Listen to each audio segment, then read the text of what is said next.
Snorri Sturluson was an Icelandic historian, poet, and politician that was born in 1179 in Famur. He was born into the wealthy Stulanger family, but because of coincidences and mishaps, Snorri was raised by John Lofston, a wealthy and powerful relative to the Norwegian royal family. Snorri received an excellent education and mixed in the right circles. He was later married, and his father-in-law granted him a large estate and a chieftainship. Snorri became known as a poet, but also as a successful lawyer. In 1215, he became law speaker of the Althing, the only public office in the Icelandic Commonwealth, and a position of high respect. He held this position for 3 years before travelling to Norway by royal invitation. He became well acquainted with the teenage king Hakon Hakonarsson. Snorri was showered with gifts, including clothes, fine wines, and a ship. In exchange, he wrote poetry about them. Snorri was given a senior title, roughly equivalent to knight. The King of Norway wanted to extend his realm to Iceland, and Snorri, using his profile and influence, travelled back to Iceland in 1220 to carry out the king's plan. Snorri returned, and by 1222 was reinstated as the Speaker of the Althing, a position he held for 10 years. Icelandic chiefs were not happy with Snorri's plan to consolidate power and deliver it to the Norwegian king. A period of clan feuding and civil unrest followed, with it coming to great battles and terrible loss of life. King Hakon Hakonarsson invited the chiefs to Norway for a peace conference. In 1237, after all but a few of his allies remained, Snorri took the king up on his offer and travelled to Norway. To learn more about this voyage in 1237, who better to ask than the man himself? Hi, Snorri. Hi there.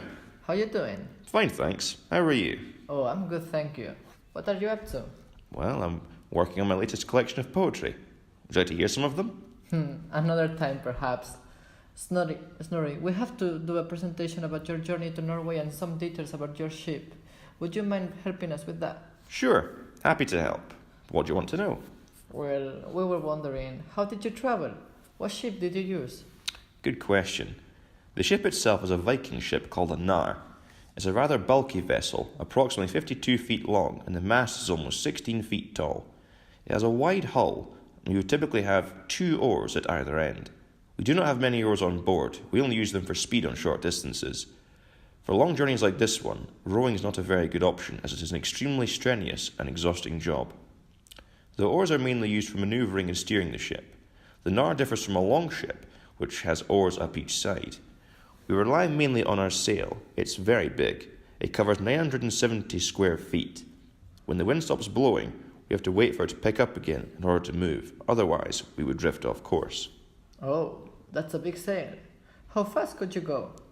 Well, that depends on how strong the wind is, of course. But we could expect speeds between 5 and 13 knots. Interesting. And what happens with bad weather? Bad weather can be a major dilemma for us. As you can see, there's no shelter in this ship. When it starts to rain, we can set up some tents to provide cover, but if the wind blows too heavily, that's not an option. So we have to rely on warm clothes made of wool and relatively waterproof coats made of sealskin to keep warm. From keel to gunwale, the ship is almost 7 feet deep. So, if there are few provisions or not a great deal of cargo, this creates room for some of the crew to seek refuge from the wind. Sometimes, the stormy and rough conditions will get the better of the crew, and they will feel horrendously seasick. I see. Hunger must be something to take into account too, isn't it? Yes, very clever. As you said, food is one of our biggest issues. Of course, we try to eat a balanced diet, but this is easier said than done, especially out at sea. A big source of our nutrition when travelling comes from marine meat such as seal and fish. The most common fish we find at sea is the northern hake. We also have some dehydrated land meat and a preparation of various dried vegetables. However, we cannot bring too much fruit, vegetables and meat from land, as it goes quite bad quickly. Thus, we often have to depend on marine life, like I said. This simple and monotonous diet lacks the vitamins that the crew need for the voyage, so it doesn't sit too well with them. If we run out of vegetables or fruit on a long journey, that can cause scurvy. We normally have a crew of 6 to 8 men, so there are plenty of mouths to feed. Oh, that doesn't sound good. It certainly doesn't. That's why sometimes we have to extend our trip slightly and stop somewhere so that we can restock water and supplies. Normally we will find a port in the Faroe Islands or the north of Scotland. I imagine that traveling in a ship is more dangerous than it seems.